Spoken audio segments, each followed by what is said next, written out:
I know you love earning travel rewards and cash back, and that's why you're going to love Rakuten. With Rakuten, you can earn cash back on everything you need to book your dream trip, hotels, flights, rental cars, experiences, and more, while still booking through your favorite travel sites. And don't worry, cash back can be earned on top of earning the credit card points and the hotel and airline loyalty points that matter most to you, depending on how you make your booking. Plus, with Rakuten, you can also earn cash back on groceries and other purchases like electronics, pet supplies, and more. And the best part, you can join today for free and start earning cash back on top of your travel rewards. Go to Rakuten.com or get the app. That's Rakuten, Rakuten. Rakuten, the most rewarding way to shop.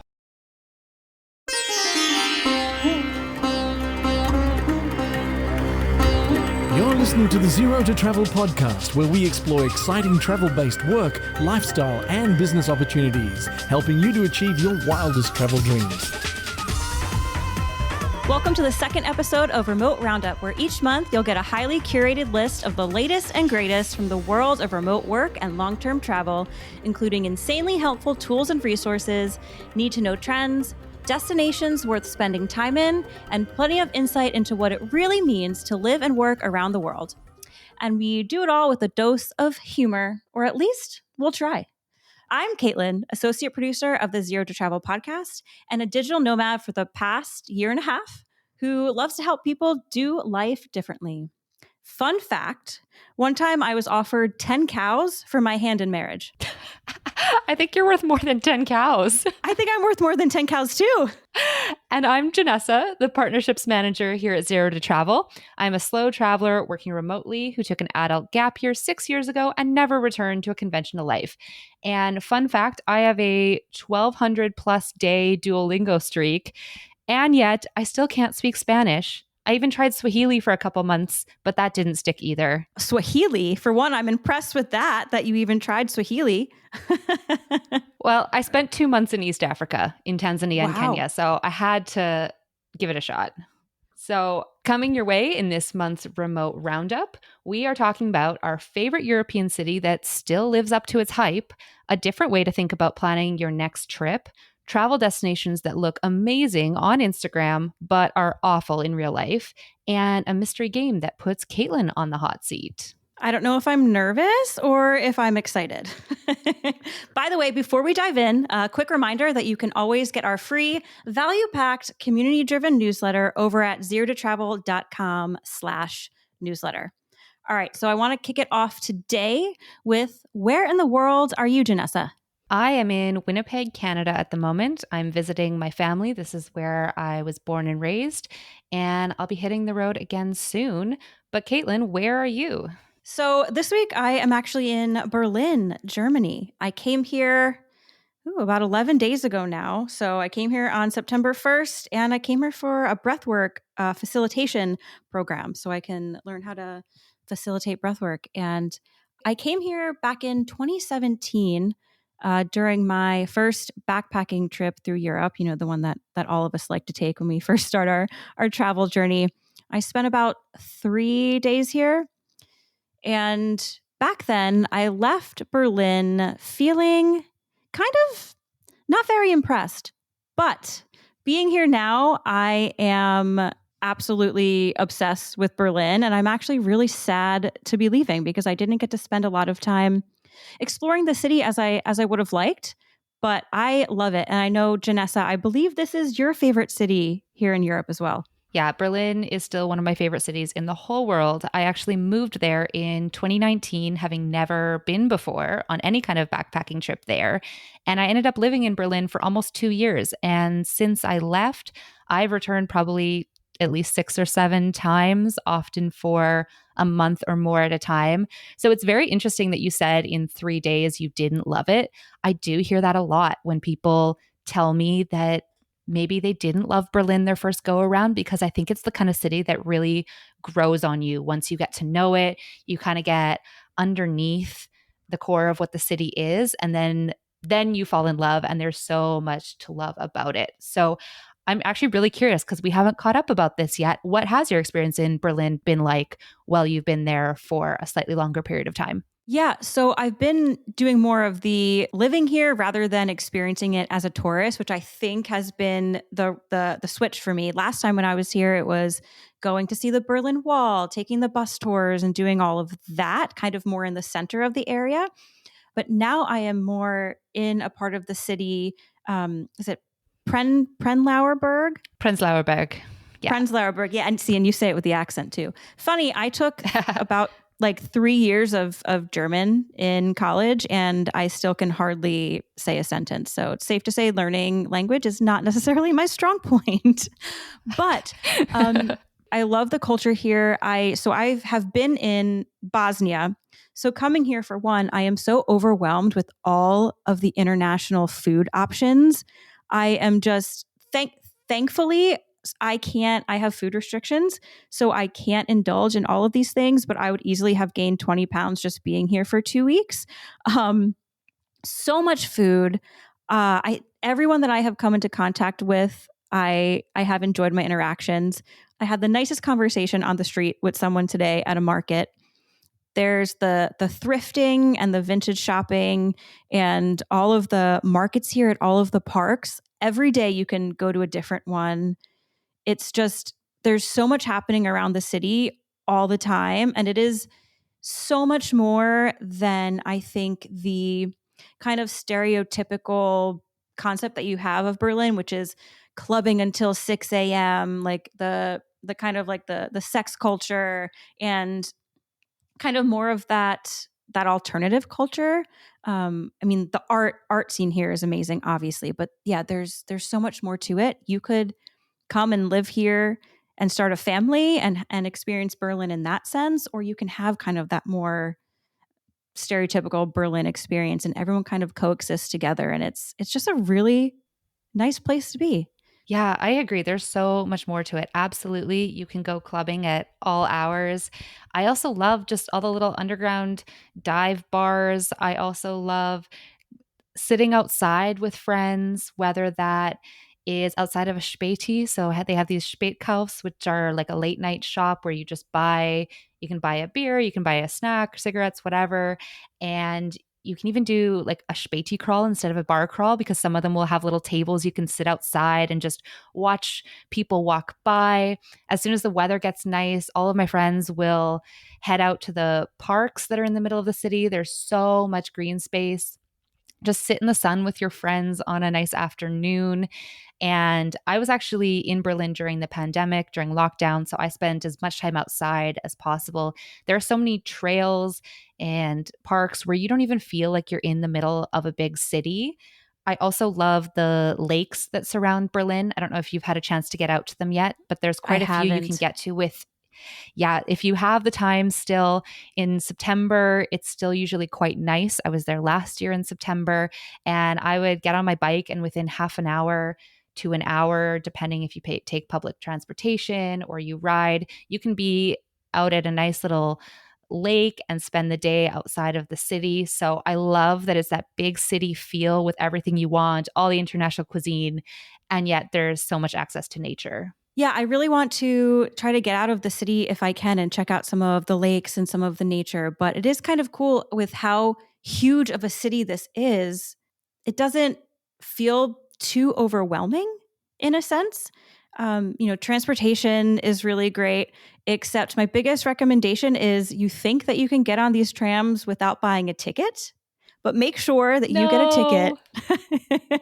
I just had a friend. So the people who like give out the tickets, they come in like you have no idea that they're even like a security person, and they will come after you and give you a nice €60 fine. So make sure that you actually purchase that ticket. Yeah, that's just a funny quirk of the city. Biking is also really popular here. Everyone's riding their bikes around town. So another hot tip is make sure you stay out of the bike lanes. People have, rung their little bike horns at me quite a few times as I crossed over those lanes. They take those bike lanes very seriously.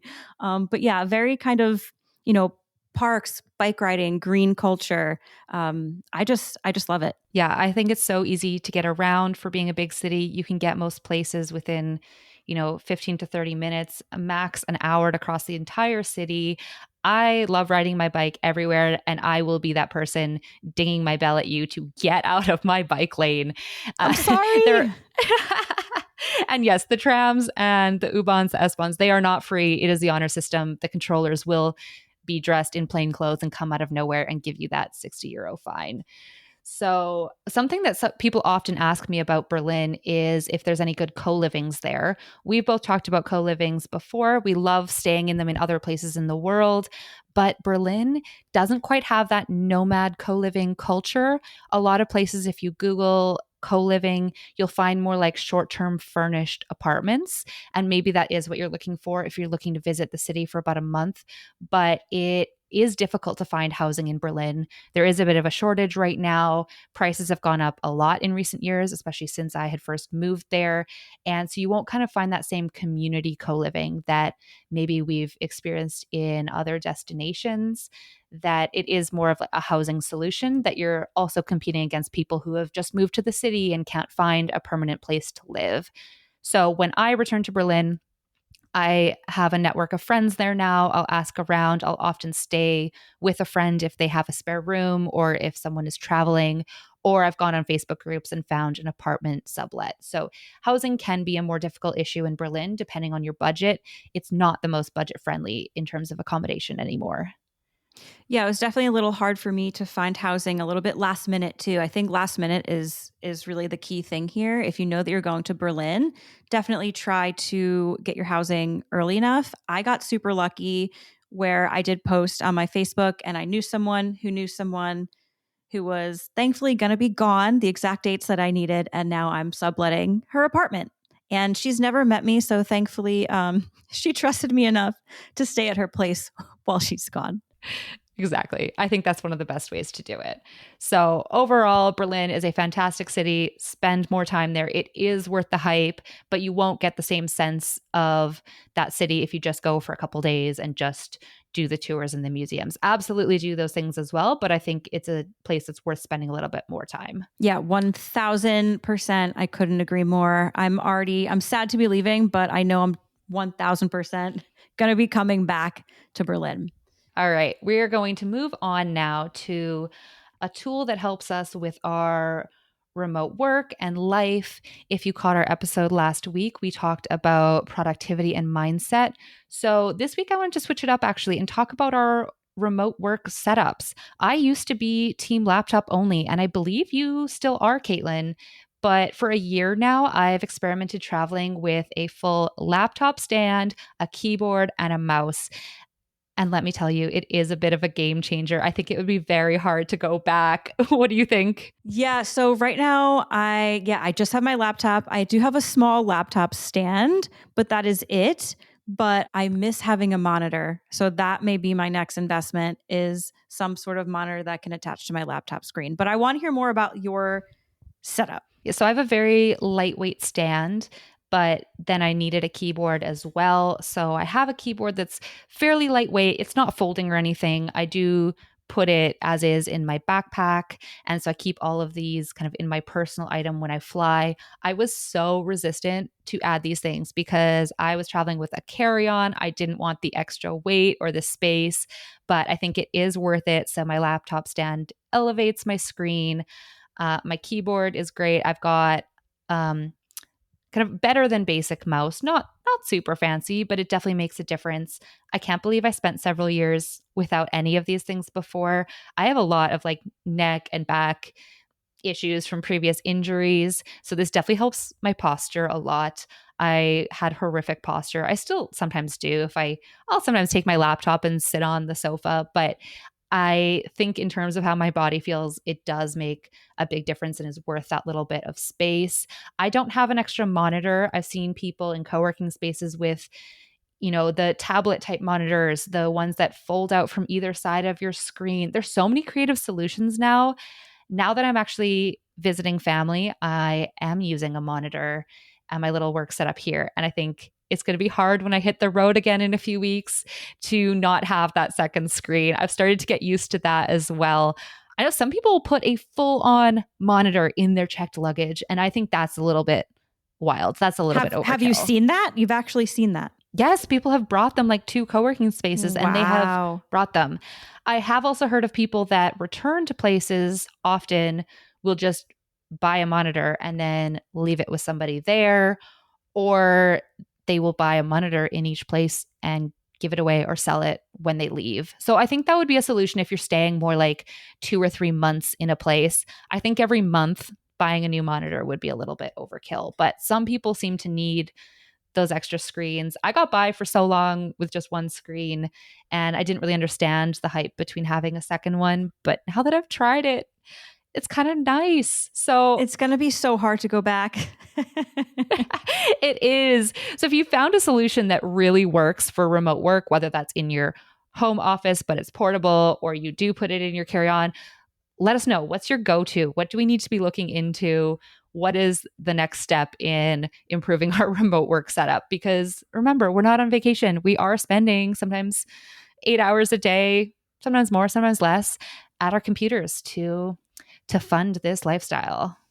Yeah, and it is worth it to make that small investment and maybe carry that little bit of weight, especially if you're going to be traveling long term. I know this little stand that I have, I just don't know how everyone doesn't travel with one of these because it really does. It changes your posture and like automatically every time I use it, it feels so much better when I'm working. So just the tiniest little tweak is this tiny little $10 from Amazon laptop stand has been amazing.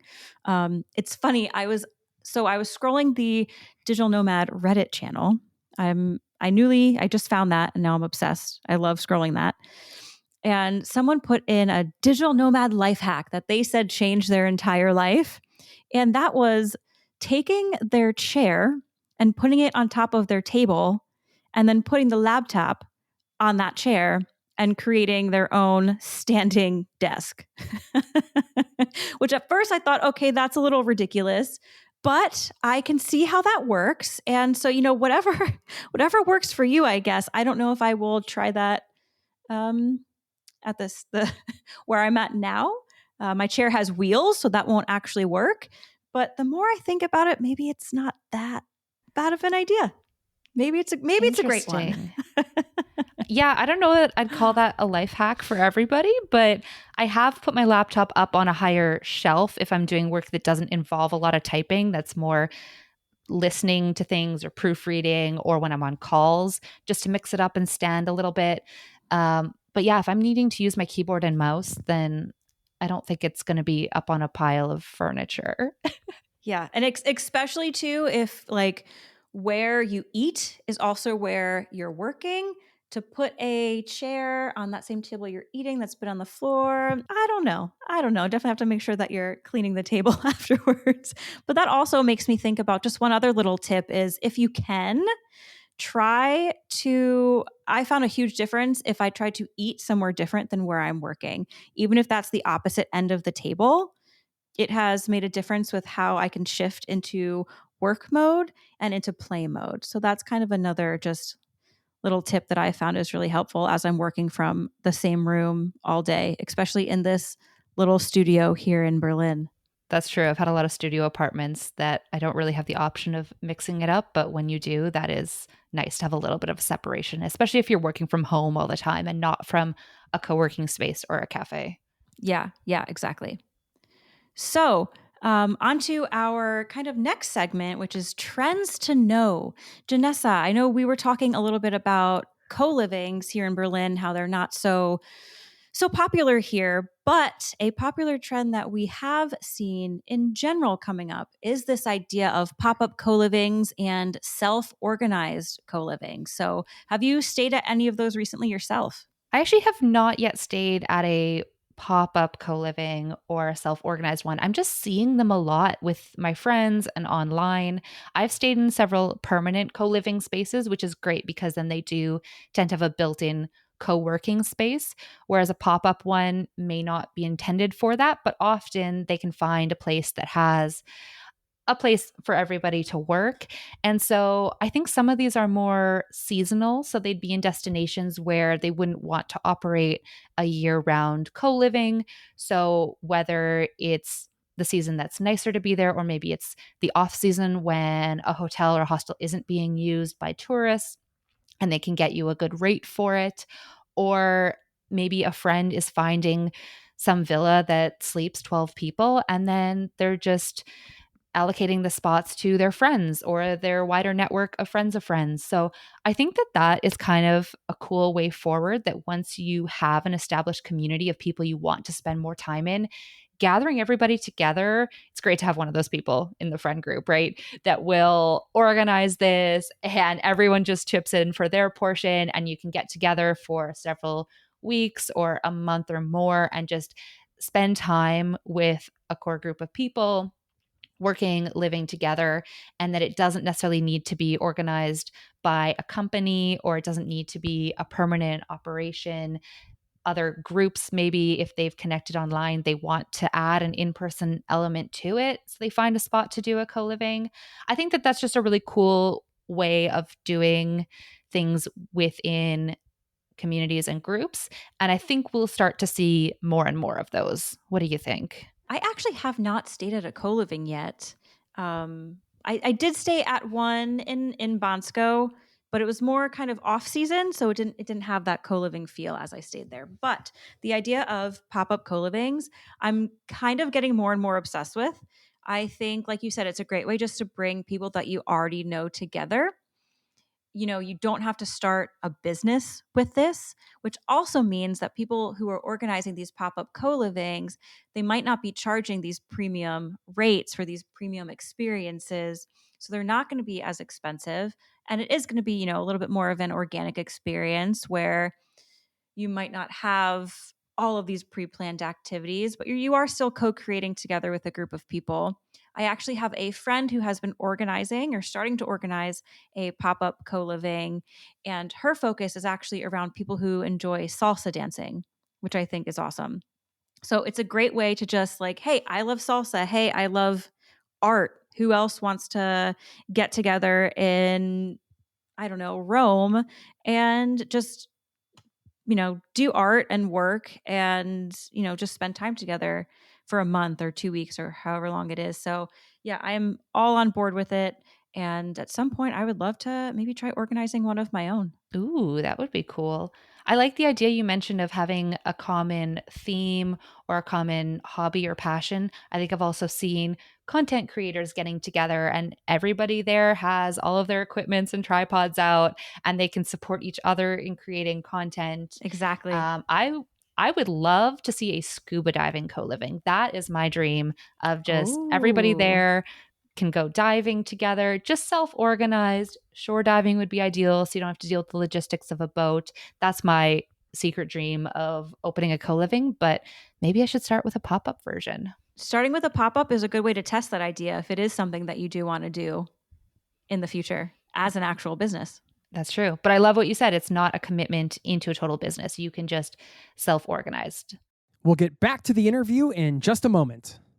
I know you love earning travel rewards and cash back, and that's why you're going to love Rakuten. With Rakuten, you can earn cash back on everything you need to book your dream trip, hotels, flights, rental cars, experiences, and more, while still booking through your favorite travel sites. And don't worry, cash back can be earned on top of earning the credit card points and the hotel and airline loyalty points that matter most to you, depending on how you make your booking. Plus, with Rakuten, you can also earn cash back on groceries and other purchases like electronics, pet supplies, and more.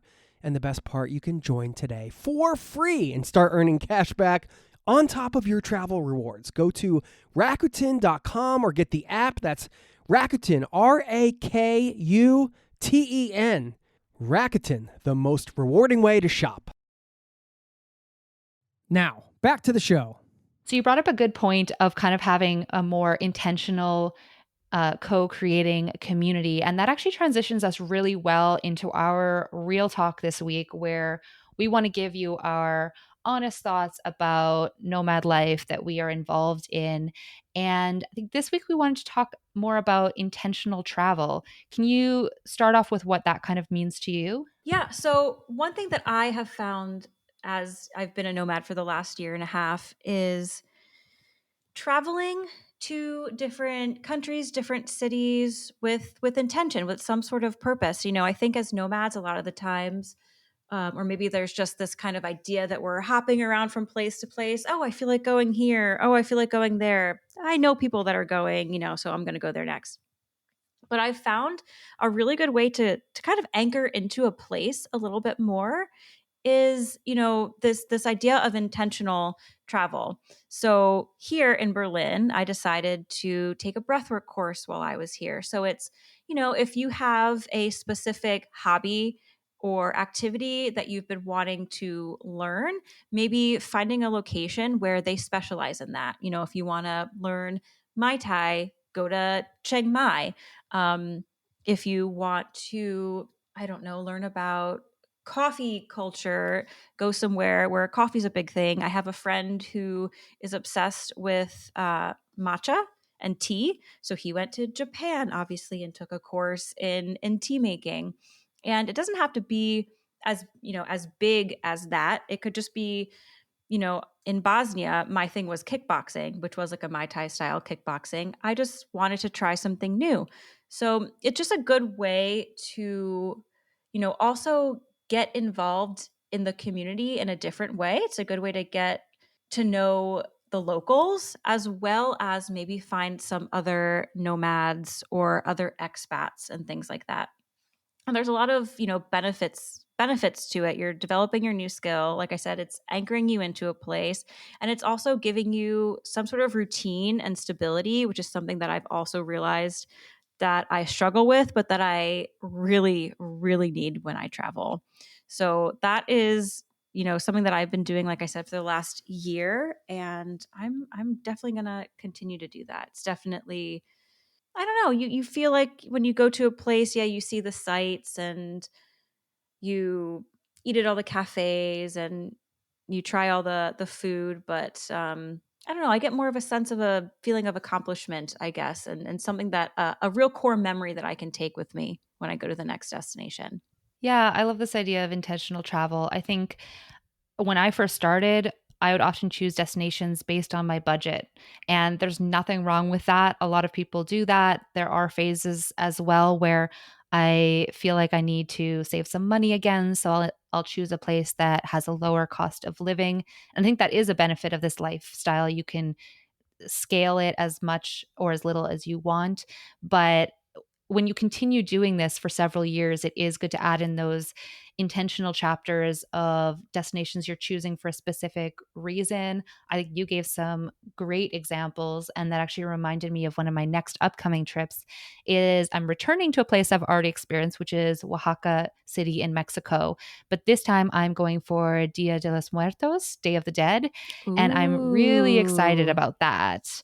Yes, so I'm actually staying at a co-living that I have stayed at before, but they are creating a community around this event where you don't just pop in for a few days to witness this celebration, but rather you're arriving a few weeks ahead of time to really build the community with the people you're going to be experiencing it with, to learn about the local culture and customs and how to experience it as a foreigner in a respectful and a culturally sensitive way, which I think is really important.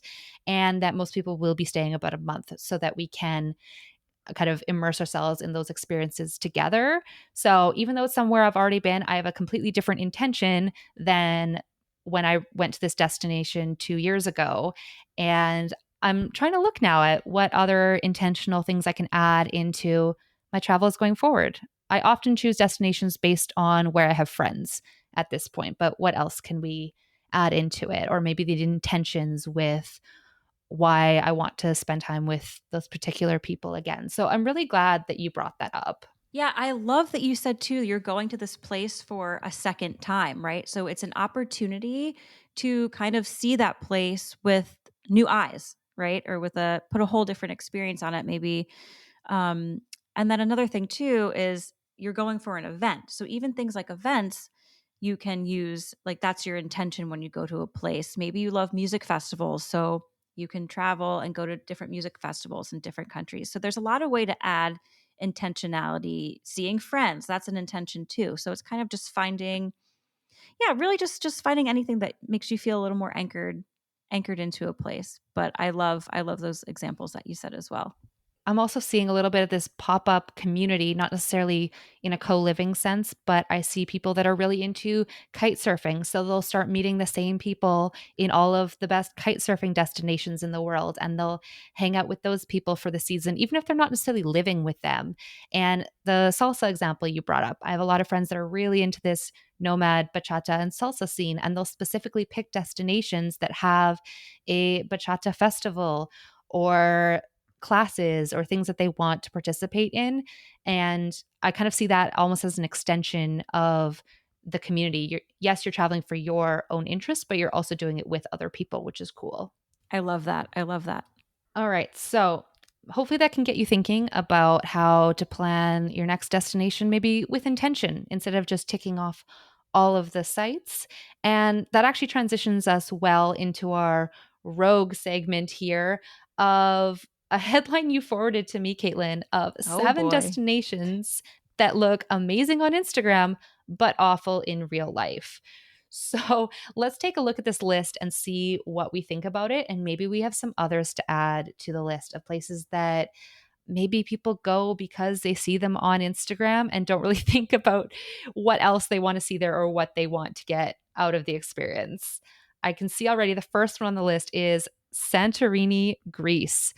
I have only kind of seen Santorini, and in my mind, it doesn't live up to the Instagram hype because I actually mostly saw it from the water while I was working on a yacht that was sailing around the Greek islands. Beautiful views, but to me, Santorini looked like a rock because everything that you would go to see as a tourist is up on top of it. The beautiful, picturesque streets and domes. So from the water, it actually is not that impressive looking of an island. You have to go up this really steep road, and then up on top would be all of the tourist attractions. So I had a little bit of a different perspective on that one. I wouldn't say I wouldn't go back or that it isn't worth the hype, but there are a lot of other very beautiful islands in Greece. Okay, that's good to know. So I don't know if I've had Santorini specifically on my list, definitely Greece. Um, but yeah, I think, you always see those photos with the flowing dresses, right? In Santorini, Greece with those views. And that's all I think of when I think of Santorini. So I'm gonna keep that in mind. I also Santorini in like specifically, I have seen a lot of AI generated photos online. Oh, Yeah, yeah. So that's something to keep in mind too now with Instagram is, are these photos that I'm seeing even real? that's so sad to think about. I know, for years people have been putting filters on it that make it look, so much more Yeah. vibrant than it is in real life, or they've been editing out all the crowds of tourists to make it look like they're alone. But AI photos, that's just next level. I think you need to see some of these places for yourself. Yes. All right. The second one is the Leaning Tower of Pisa in Italy. Have you been, Janessa? I have not. And I mean, we've all seen the photos on Instagram. Honestly, I wouldn't say that it's on my must visit list. If I happen to be in the area where I could take a quick detour and stop by, I wouldn't not, but I definitely would not go out of my way to explore this area. Yeah, same. When I did my 4-week backpacking trip through Europe years ago, it very much so was running around to see all of the monuments and those things to get your photos taken with. And I think it's fun. That's not my goal when I travel anymore. Would I love to get a photo of me trying to holding up the Leaning Tower of Pisa? Sure, I think that'd be great. But yeah, I probably, even though I've never been, can agree with that on this list. The next one that we have is Stonehenge, England, which I am kind of fascinated with the concept of Stonehenge and kind of all of these, mysterious how did the pyramids get here, all of that. So this I'm a little disappointed made it on the list, though I have heard that it really isn't as impressive as it is on Instagram. I've also heard that they obviously don't let you touch it and you kind of It takes hours to get there. You spend minutes there and then you leave. Have you been there? I have not been there. I think Okay. this is another one where if I happen to be close enough that it made sense to do a quick detour, I wouldn't not go, but I definitely would not build a trip around trying to tick Stonehenge off of some bucket list. Okay, fair. All right, the next one I actually have been to, which is the Mona Lisa, which is in the Louvre in Paris. I think this is one that everybody knows by now. It is smaller than it looks. It is behind glass. It is crowded. I think we know that. I did still go to see it. This was early days, probably 2017 I went there. And even then, it was very, very crowded. I took a picture of the crowd just because I thought it was kind of funny rather than of the Mona Lisa itself. I think the Louvre Museum is incredible, but it's not a bucket list thing for me. What do you think? You know, I have mixed feelings about this. I have seen the same photos that you've taken of the incredible crowds. You can hardly get a photo. You can't really get that close. I've had that experience in other museums. Part of me would want to see it though. I would. I think I would want to see it. You know, especially, you learn about these things. I think for me, some of these things I want to see because I learned about them in high school. So just to, I don't know, feel the realness of them for a second. But I'm not a big fan of crowds, which actually brings us to Times Square, New York, which I have mixed feelings about this one too. So, as someone who was born in New York, I've been to Times Square a few times. For me, I think it's overwhelming. It's too much. But I also know so many people who love Times Square. And to them, like, that represents visiting the United States. If you go to the US, you have to go to Times Square. You have to go find the naked cowboy. You have to go into, the multi-level Toys R Us and all of the other crazy things that are going on there. So, yeah, this one I think maybe it doesn't belong on this list. I think it's a crazy city. There's so much happening. I think it is definitely an experience for sure. So maybe I would take this one off the list. That's fair. I've been to Times Square once, quite a few years ago, and yeah, I saw it. It was how it looks in photos and videos. It is bustling, it is busy, it is huge and bright. The one thing I would not do is I would not go there on New Year's Eve to see the ball drop. I think that would be a very No. disappointing and hectic experience. I've heard horror stories about that, and that is absolutely not on my list. Yeah, definitely, to see the ball drop, I'll watch that. I'll keep watching that from my television screen. I have heard that people wear, adult diapers because you can't get to the bathrooms. That does not sound fun to me whatsoever. You do have during Christmas time, Christmas in New York City, that's very romanticized. That sounds lovely. I've never experienced that myself, but I can imagine that maybe that might be a little overhyped as well, just because you're going to have tons of tourists while you're trying to have this romantic experience and ice skating in New York. But I'm curious if anyone has been to New York and what your experience has been, maybe during during New Year's or during Christmas time. Definitely. Next on the list, we have the Great Wall of China, which I am surprised that this is on the list. I haven't been. My grandparents have been years ago. This was on their bucket list. But yeah, I guess I never really thought about the Great Wall of China, if it lived up to the hype or not. I mean, I've seen the photos of where it is, completely crowded with people, where you can hardly even walk. I think it would be a stressful experience. I think there are sections that are not as hectic. Maybe it's more difficult to get to those. I'm not totally sure. I haven't researched it a lot because I've not yet been to China. I think it will still remain on my eventual list. I'm not in a rush to get there, but I think if I went to China, I would still want to see the Great Wall. It is popular for a reason, I think. It's great. You have to see it. Yeah, I would definitely once I get to China, I would definitely go see the Great Wall of China. Maybe not try to walk the whole thing. That sounds like a little bit much, but I would definitely feel like I still want to see it. Now we have the pyramids of Giza in Egypt. So, yeah, so this is considered one of the seven wonders of the world. I have not been there. I have heard from some people that it is underwhelming because of how close it actually is to the city.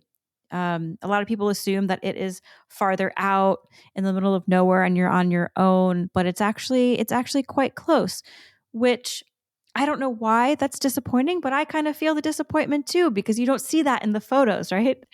Yeah, that's interesting. I've heard that, and that it can be, very crowded. There can be aggressive vendors. I think I do still want to visit it. That's still on my list.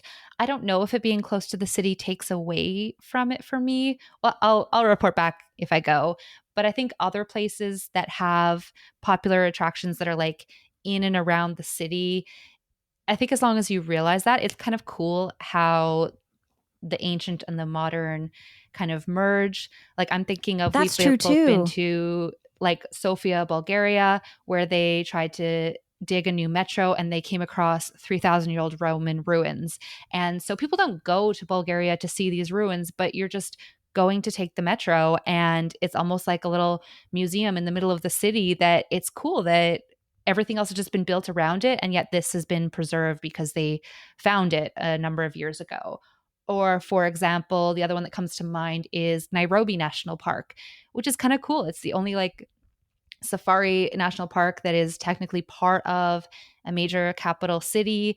And maybe you've seen that iconic photo of like these zebras with skyscrapers in the background. And I did go on a safari there, and you can, drive around, see all the animals. It is not enclosed like a zoo. It doesn't feel like that. It is still the edge of the national park where animals naturally live. And yet you can see there are homes right there. Do these people look out their windows and see giraffes? Like that blows my mind. And it's kind of cool to see the nature and the city come together. So I don't know if the pyramids fits into those examples. I'll report back once I check it out, but I don't know that that's necessarily a bad thing. Yeah, I agree. I definitely think it would kind of be interesting to see that. So, yeah, if you go, let me know. If I go, I'll let you know. Yeah. We'll get back to the interview in just a moment. Now, back to the show. Is there anything that you'd add to this list that looks amazing on Instagram but awful in real life? Yes. There is one destination that came to mind pretty quickly, and not because it isn't gorgeous. So, my pick for this list would be El Nido, Palawan in the Philippines. Now, like I said, it is absolutely gorgeous. There is snorkeling, there's boat rides, there's all of that. But for me, it's not a place that I would stay for longer than a few days. It's very much once you go and experience kind of those ocean activities and you see the wildlife, it's a place that I felt like I was ready to move on right after that. It's not very nomad friendly, which is also something that I struggled with, just with Wi-Fi issues and things like that.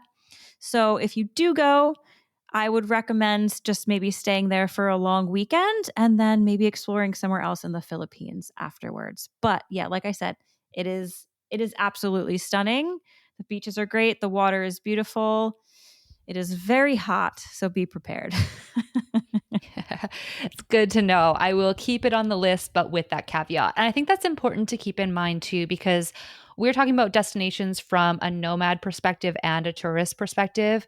So maybe if you're listening to this, you are traveling somewhere on holiday and you'll have a different experience than if you're trying to wrestle with the Wi-Fi and power cuts and different infrastructure issues in some of these destinations. So there's some places that make my list for a holiday or for exploring and disconnecting, and other places that I would actually want to feel like I'm living for a month or two or three. And those can be overlapping, but they can be very different lists. Yeah, I love that you say that because you definitely have to, when you pick destinations, decide like, is this for, like you said, vacationing and for fun and for leisure, or is this a place for me to work? It's going to really change, I think, where you decide to go. And as a nomad, obviously that Wi-Fi is super important. Wi-Fi, cafes, places that you can work from. So the Philippines was not that for me. at this time, but they do have in general a growing nomad community there. So it's definitely a place, maybe not El Nido, but other places in the Philippines that I do want to start maybe exploring in the future. That sounds great. And yeah, maybe it's a blend of both. Maybe you're someone who has a home base and wants somewhere to go work for a month, and then you add on a week of vacation time where you're unplugged. So you can be based in a city and then maybe get into nature when you are not on your computer all day. And maybe you do go for something more intentional than just living and existing in the place. Maybe you work for a month from your apartment that has great Wi-Fi, and then you go spend a week learning to cook in a small town or something like that. So I think there's a way to blend both of these. Exactly. All right. And with that, I think we will move on to our final mystery bonus category. If you didn't catch our episode last month, we put Jason on the hot seat, which does not happen very often on the Zero to Travel podcast. So if you missed that, go check it out. This week, it is Caitlin's turn to be on the hot seat. And we are going to play a fun little game. She doesn't know what I have planned. So this is all spontaneous here. We're going to play a little game of Would You Rather, Nomad and Travel Edition. How do you feel, Caitlin? I don't know how I feel. I'm just going to wing it, and whatever comes off the top of my head first, we're just going to roll with it and see what happens. So, all right. Lay it on me. All right. I'll start with an easier one, ease you into it. Okay. In January, would you rather be in a summer or a winter destination? Oh, summer.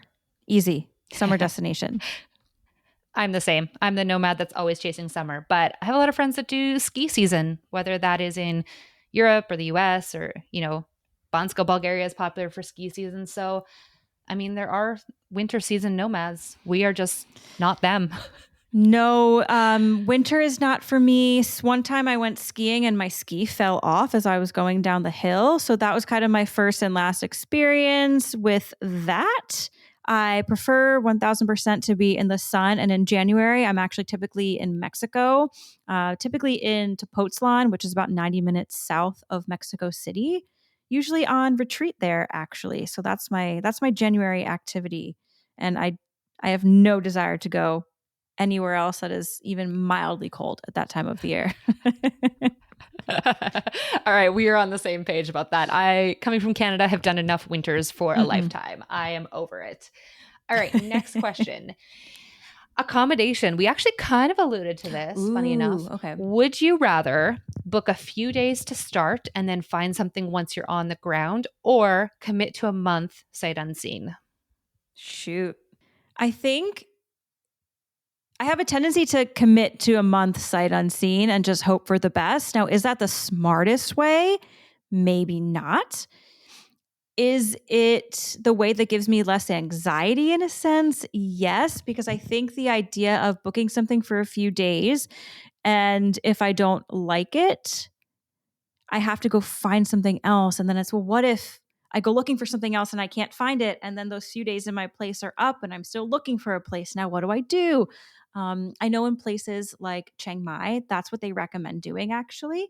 They do have a lot of housing there, but that probably wouldn't be something that you would want to do in Berlin, right? Because there is a bit of a housing issue. So I think, yeah, just hoping for the best, trying to do my research on an area. And then if I absolutely hate it and I feel like I need to go somewhere else and I can't get a refund, I guess that's what I got to do. But yeah, I'm going to go with just committing to a month and hoping for the best. Once again, we are on the same page. I do the same because the same anxiety that you mentioned. I have some friends that are like, I can't imagine committing to a whole month if I've never been there. I don't know if I like the area. I don't know if the apartment is good. And they'll always just book a few days or a week to start. To me, that sounds more stressful. And then sometimes I see them bouncing around every week to a new place because if it's peak season, if there's a high demand for housing, I think it really does come down to that demand, like you mentioned. If it is more the culture of there is a surplus, but maybe you can't find it online, or that's more the way the culture is and not using platforms, to book online, then maybe it makes sense to get yourself into that destination first And also the cost. Like some places are just very expensive. And if you wait till the last minute, there may be nothing left within your budget and you're forced to get something more expensive. On the flip side, some people find great last minute deals. So I think there's no right answer for this. It just Definitely depends not. what stresses you out more or less, I guess. Exactly.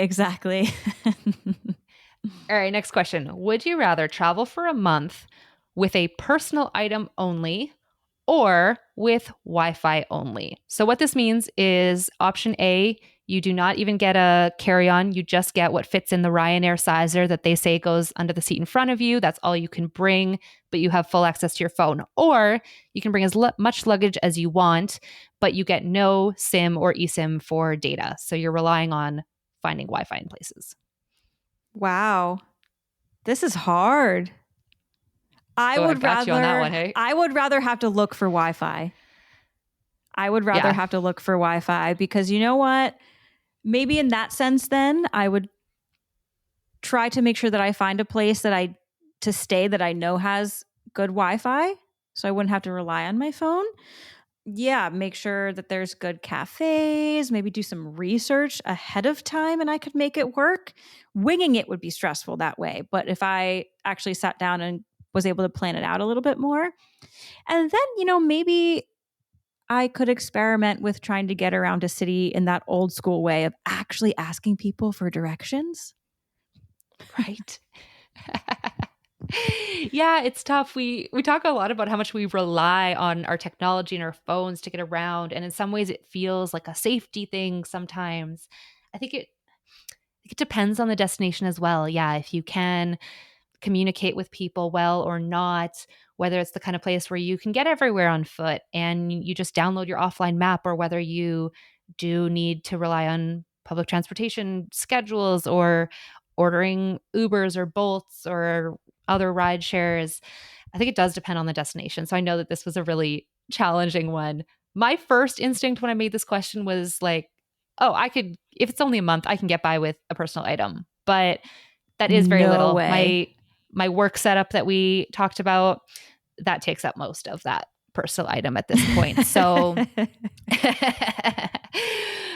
yeah, maybe I will go with the same option of you in the end. I think there's a lot you can download to be offline, like whether that's, currency conversions or Google Translate. You can download an entire language offline. I think there are a lot of ways to get around. And I mean, we used to travel this way. We didn't used to have cellular data everywhere we went. Yeah, it was just MapQuest and hoping for the best, basically. So yeah, I'll experiment with going back to that. All right. I think we did an episode at one point of somebody that traveled without using their phone. And that's an interesting concept because we'll have to go back to that one because we were exploring still having Wi-Fi, but I think they were not using their phone at all once they left their accommodation. So that would be next level of the challenge. All right, I've got one more tough one. Would you rather only go to places that you have not yet been and never go back to places you have already traveled to, or only go to places you've already been and never go to new places again? And the one caveat I'll put in this is if you choose only new places, you can still visit close family members. Like, it's not like if you choose to only go to new places, you can never, ever return to the US and see your parents or grandparents. Like, you could visit them, but that's it. Okay. Does that make sense? This one's really hard. So I struggle with this one because, yes, I want to go to all of these new places, but the places that I have gone, I wouldn't necessarily want to go back because of the destinations itself, but because of the community within those destinations and knowing that the people that I have met are also returning to those same destinations and I can continue to build and grow those friendships.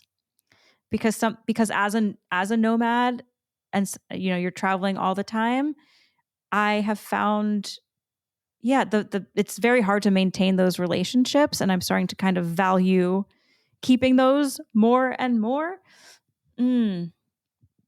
Wow. If I could convince all those same friends to never go back to those same destinations and we can all go to new destinations together, then I'd go with that one. So, wow, this is a hard one because there's so many new destinations I want to go to. I know there's so many places on my list I can't imagine never going to. But at the same time, I've been to a lot of cool places already that I probably wouldn't get bored with only like those countries or wherever. But yeah, I think I would get bored maybe of some of the destinations that I've gone to. So maybe, you know what? I'll just screw it. I will go to the new destinations only and just force everyone to come along with me. You can just go pop-up co-living in this country that I've never been to done. before. There this you is go. Our new base. Yeah. Exactly. Done. I like how that tied all back together in the end. That was fun. You did great, Caitlin. I hope those, got you thinking, got our listeners thinking, but weren't too stressful. Yeah, I think those were good questions. So I'm curious what other people's thoughts on some of these would be, for sure. All right. As we wrap up this conversation, this has been really fun. We're just going to share our biggest takeaways from today's conversation. First, one last reminder to sign up for the free newsletter where you'll get more helpful resources like you heard today over at zerototravel.com/newsletter. And if you'd like to get in touch with us, let us know what you thought of this episode or share any ideas, what you'd like us to talk about. You can email us at caitlin@zerototravel.com or send us a DM on Instagram at zerototravel. So, Caitlin, what do you think about today's conversation? Ooh, I am having a hard time just choosing one thing to take away. But I really love this concept of intentional travel that we talked about. I'm loving doing it myself. And I really just think it is such a great way to experience a country in a new way. And I like that you talked about, especially when you're going to a country for a second time, to really give yourself a new experience in that place. So that is what I'm taking away. And I would also love to maybe leave a little bit of a challenge for our listeners of, is there something that you've always wanted to do? And can you maybe try to intentionally go to another country or maybe just go to another city and learn that new hobby or take that new class? It doesn't have to be anything big, but I think it's just a great way to, grow yourself and experience, travel at the same time. So that's a challenge that I want to leave for everyone today. I think that's a great challenge. I had a very similar takeaway as I love how much a lot of these themes we talked about were all interconnected. We had a brief idea of what we wanted to talk about today, but I don't think either of us realized how much everything related to each other on that theme. And I also love the intentional travel, and maybe community can be that intention. So maybe you want to start a pop-up co-living with your friends, get everyone together in one place and focus on a specific theme. I think that's a really cool idea to run with. So hopefully you enjoyed this conversation as well. Again, let us know if you have any thoughts or feedback on these themes, anything you'd like to add to it. And we would love to hear input from the community of what you would like us to talk about next. All right. And as usual, we will wrap up with a quote before you go. This one, I think, also ties in. "There are no foreign lands. It is only the traveler who is foreign," by Robert Louis Stevenson. So I think that is a great place to wrap it up. Great. Well, thank you for tuning in. Like Janessa said, you can reach out to either of us through email, or we will also leave our Instagram handles in the show notes. So get in touch. Let us know what you thought of this episode, what you'd like to hear about in future episodes. And I guess that is it. Episode 2 in the books. Janessa, how you feeling? We are real podcasters now.